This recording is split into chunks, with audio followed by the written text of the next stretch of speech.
Achou? Hebreus 11, 24. Vamos orar. Senhor Deus e Pai, obrigado pela tua palavra que fala ao nosso coração. Pedimos humildemente que o Senhor esteja nos purificando pela tua palavra, esteja nos guiando com teu Espírito, em nome de Jesus. Amém.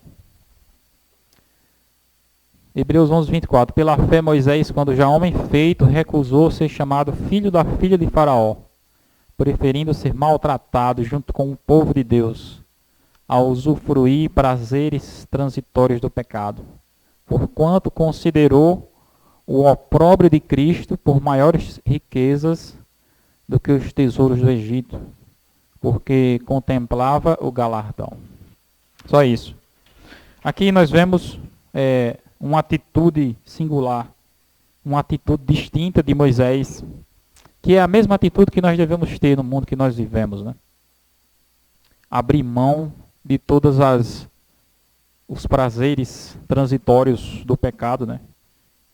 E aceitar o opróbrio de Cristo. O que é o opróbrio de Cristo? A palavra opróbrio significa exatamente você ser, como a gente muitas vezes né? Chamado de seita. Quem é que quer se identificar com a seita? Você está entendendo? Nós vivemos em uma sociedade em que as pessoas estão procurando cada vez mais a conveniência. Eu pergunto a vocês, existem igrejas mais interessantes do que essa daqui aí, por aqui pela cidade? Existem igrejas mais confortáveis do que essa, sim ou não? Hein? Mas existe ou não? Ou seja, se você prestar atenção, né, a natureza humana ela sempre é atraída por essas coisas. Puxa vida, aquela igreja ali tem um coral, aquela igreja ali tem um cantor profissional, aquela igreja ali tem um pastor exclusivo. Isso é bom ou não? Não é bom ou não? Aquela igreja ali tem ar-condicionado. E de repente a gente acha melhor, que nem Vera está dizendo, né? Está aqui no nosso canto, que não tem tanto conforto, né? E que a gente recebe muitas vezes muito preconceito das pessoas. E que isso tende a aumentar cada vez mais, né? Basicamente, era essa a realidade de Moisés. Moisés foi educado no Egito, era considerado na época como se fosse os Estados Unidos hoje, né? O Egito. Era o berço de toda cultura, de toda riqueza, de todo conhecimento, de toda tecnologia, né? O Egito ele era um lugar avançadíssimo na arquitetura. Até hoje você observa, né, que tem as pirâmides e tem diversos monumentos, né, no Egito. Símbolo desse tempo aqui que Moisés viveu. Um tempo de glamour, um tempo de prosperidade. Foi o que Moisés fez. Abriu mão de tudo aquilo para ser um pastor escravo. E por que ele fez isso? Aqui é o ponto, né? Por que ele fez isso? Porque ele estava aqui, como estava dizendo aqui, ele estava considerando que aquilo era o caminho de Cristo. O Egito, apesar de ser um lugar evoluído e próspero, era uma região pagã, que não adorava o Deus verdadeiro. Não é isso? E hoje em dia as pessoas estão nesse dilema, entendeu? Estão nesse dilema. Será que as pessoas elas estão preocupadas com o Deus, com a doutrina que está sendo ensinada, ou com o cenário que se forma? O que é mais importante? É a mensagem que a igreja prega ou a forma que a igreja tem? Como eu estou falando, né? Existem igrejas que são bem chamativas aos olhos, né? Prédios bonitos, pessoas bem vestidas, né, assim? Mas não passa disso. Não passa de aparências, não é? Quando a gente vai para a Bíblia, vamos estudar a Bíblia, vamos ver aqui ponto por ponto o que a palavra de Deus diz. começam a aparecer as contradições.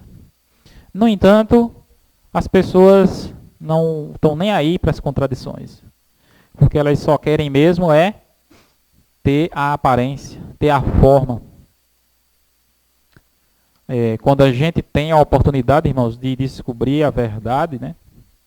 A gente precisa seguir a verdade independente do que a gente vai perder. O que aconteceu com Moisés aqui foi isso. Ele descobriu a verdade. Chegou o momento que ele disse assim, não, eu sou daquele povo ali. E para eu me identificar com o povo, vou ter que abrir mão do Egito. Ele não contou duas vezes, abriu mão, partiu. A verdade, muitas vezes, ela está exatamente no lugar menos favorecido. Ela está apresentável em uma forma pouco atrativa, que não chama a minha atenção nem a sua atenção, a não ser pelo conhecimento da verdade. E aqui vem aquele ponto que Jesus disse assim, o Filho do Homem não veio para ser servido, mas veio para servir. Eu fico pensando aqui, né? Existem igrejas que servem bem os membros, sabia? E nós até mesmo às vezes temos essa noção, né, de que a igreja deve nos servir, de certa forma a igreja nos serve, né? Só que pelo princípio bíblico da palavra de Deus, o correto mesmo é o contrário, é eu e você servirmos a igreja. Nós somos chamados aqui à igreja, né, para contribuir e não para apenas receber. Entendeu? Quando nós pensamos assim, quando cada um de nós reflete nisso, né, a igreja cresce, a igreja ganha, né? Porque a igreja é limitada e você vai agir exatamente nas limitações que a igreja tem. A igreja não tem isso, não tem aquilo. Então, onde é que você age? Vou procurar resolver isso, resolver aquilo, para que a igreja cresça e progrida. É dessa maneira que funciona a obra de Deus, né? É quando eu e você colaboramos para que ela vá avante. E o mundo que a gente vive, ele procura seguir outra ordem, né? Fica lá uma pessoa fazendo tudo por nós. Fazendo tudo para que as coisas andem.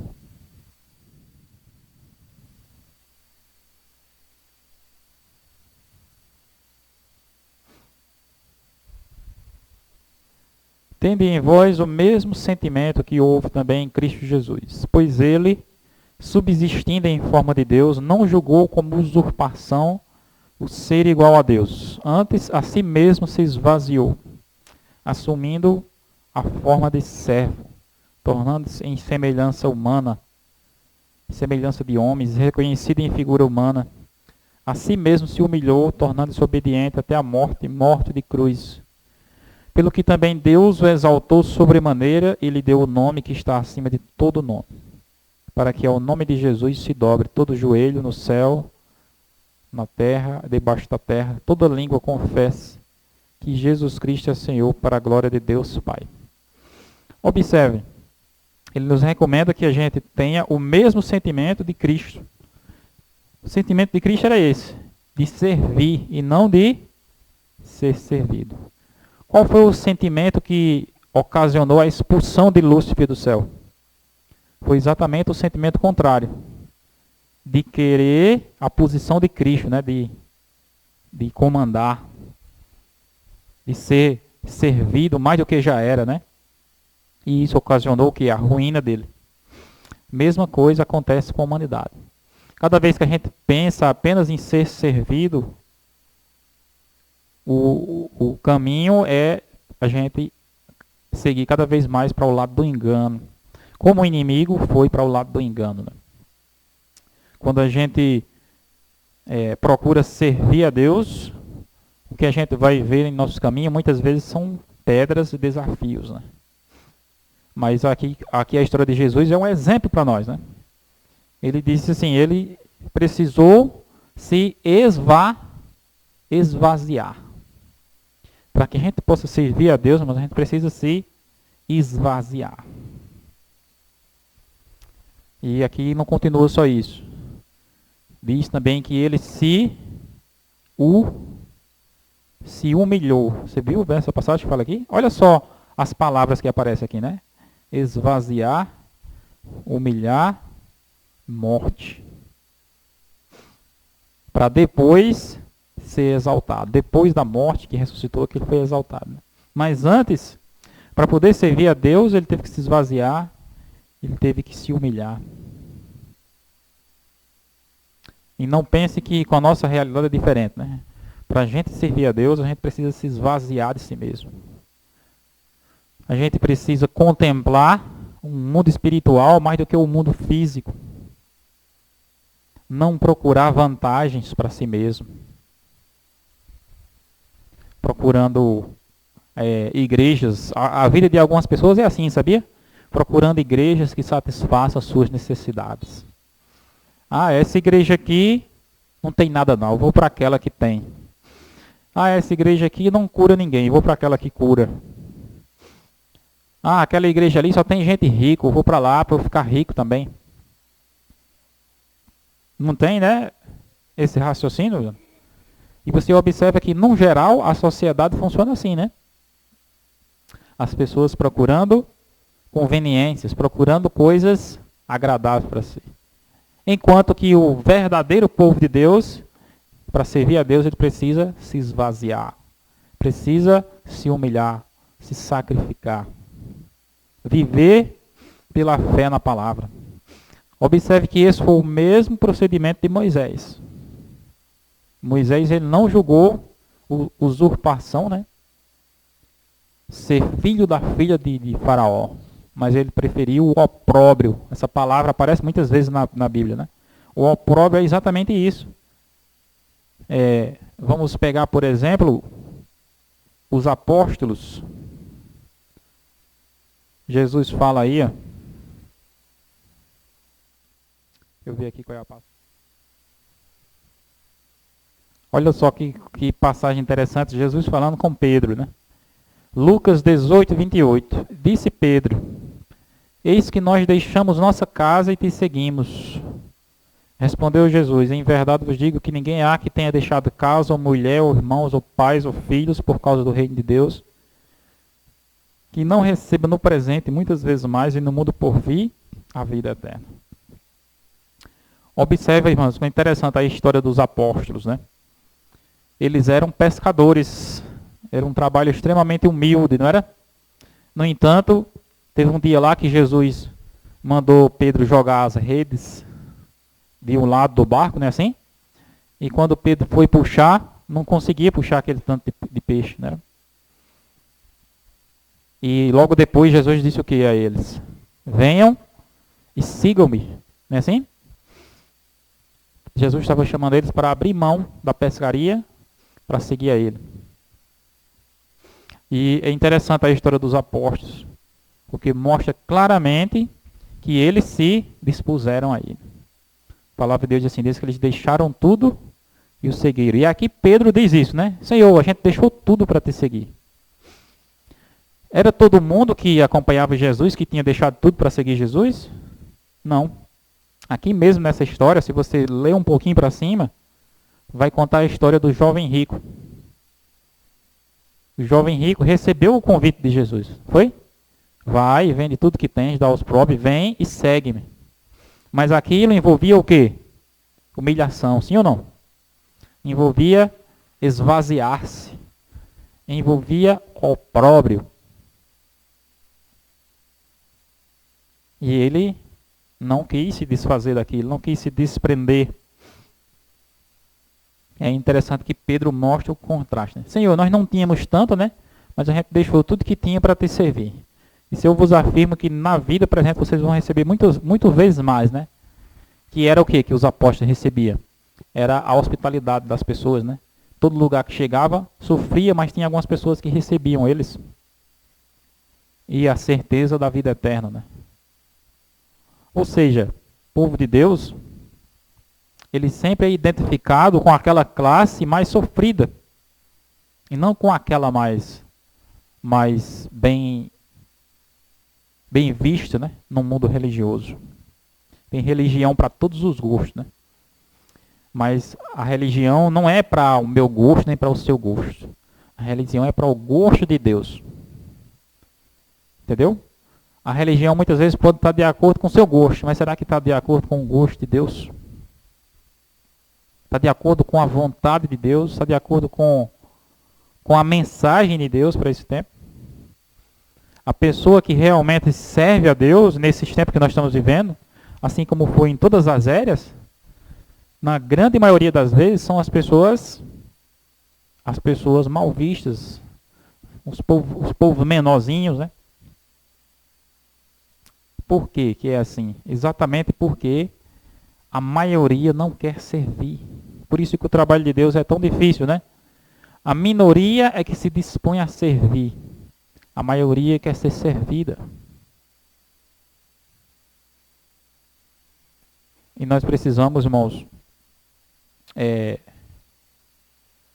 pensar e refletir sobre isso, né? O chamado que Deus tem para nós, para que a gente venha servir Ele da melhor forma que a gente puder.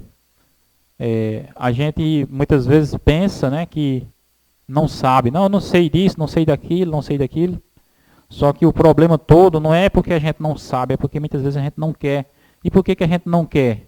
Porque é difícil. Porque a obra de Deus requer de nós e a gente não quer. Servir a Deus é abrir mão de si mesmo, abrir mão das suas vontades, abrir mão do seu tempo, abrir mão dos seus recursos. E isso requer um grande sacrifício da nossa parte. O último versículo que a gente vai ler é Isaías 6. Isaías capítulo 6.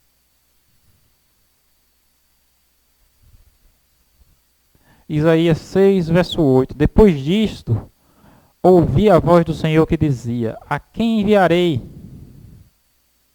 E quem há de ir por nós? Disse eu: eis-me aqui, envia-me a mim. Isaías 6, verso 8. Isaías responde a Deus, né? Eis-me aqui, envia-me a mim.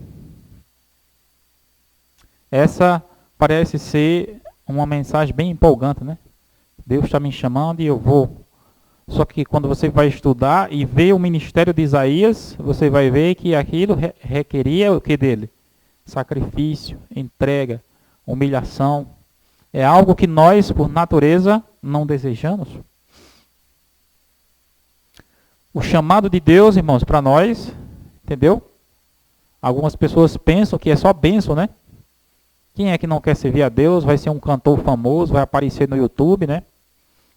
Só que não é bem assim. O chamado de Deus para nós, muitas vezes, na grande maioria das vezes, requer receber preconceito das pessoas, lutar, né? Tem que lutar muito contra a incredulidade das pessoas, contra a falta de compromisso das pessoas. A sua capacidade ela é testada ao máximo. Porque nós só gostamos de coisas fáceis, coisas prontas, né? O profeta Isaías, ele foi chamado, inclusive a Bíblia fala nisso, que Isaías era como se um homem que estivesse falando com a parede. Ele disse, você fala, as pessoas ouvem, mas é como se elas estivessem surdas, como se elas estivessem cegas. Imagine aí, como você se sentiria se você fosse chamado por Deus para falar para pessoas surdas e cegas? Seria algo empolgante para você? Seria empolgante? Um monte de gente surda e cega. Como é que você ia? Você falando, as pessoas nem vê nem escuta. E Deus disse, mas você vai falar. Eu vou citar, por exemplo, aqui, o chamado da irmã White, né? A irmã White é uma profetisa da igreja e é muito criticada. E sempre foi criticada desde o começo. Mas por que foi que Deus chamou a irmã White para ser profetisa? Por quê? Porque ele havia chamado 2 homens antes, assim como ele chamou Isaías, né? E os homens não tiveram coragem suficiente para quê? Para encarar a missão. E ele chamou ela, disse, olha, foi tentado falar, foi 2 homens, 2 pastores, né?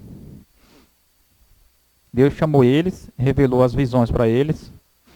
Se você vai, e mesmo jeito que Deus diz aqui, né?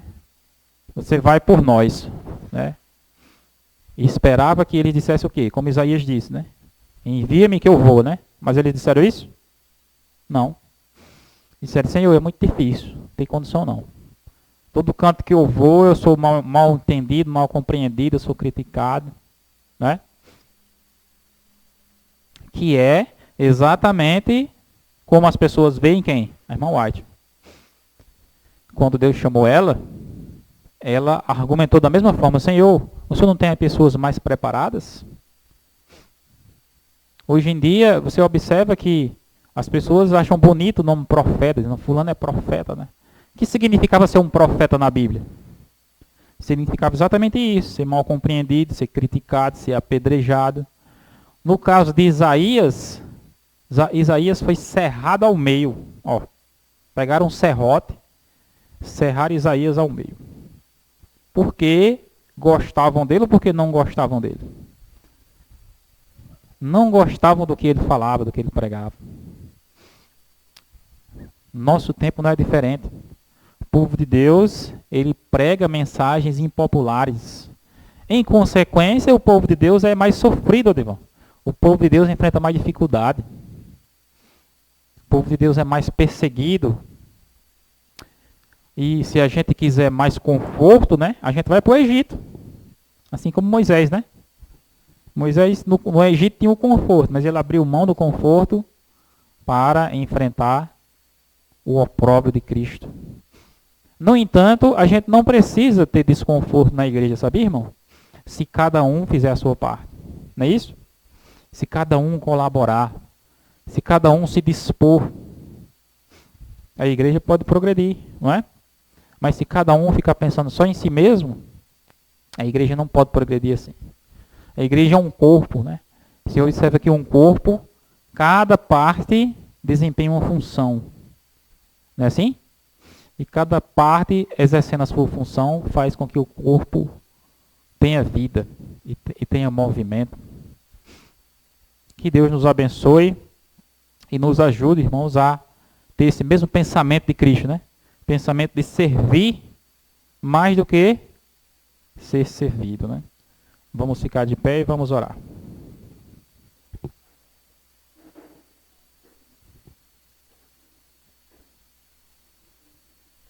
Santo Deus e Pai Todo-Poderoso, obrigado, Senhor, pela Tua palavra. Vimos hoje aqui o chamado de Isaías, o chamado de Moisés, o chamado dos apóstolos. Todos esses chamados foram feitos por meio de sacrifícios daqueles que aceitaram. Não é diferente hoje, ó Deus.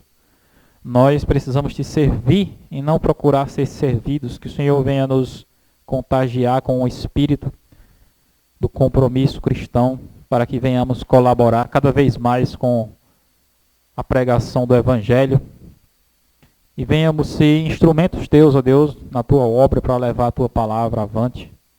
E o Senhor nos dê energia, coragem e capacidade para enfrentar lutas, enfrentar dificuldades, porque elas surgirão sempre quando a gente se dispõe a te servir. Mas que isso não nos desanime, pelo contrário, que nós venhamos redobrar a nossa disposição para te servir de todo o coração, é o que pedimos e já agradecemos em nome de Jesus. Amém.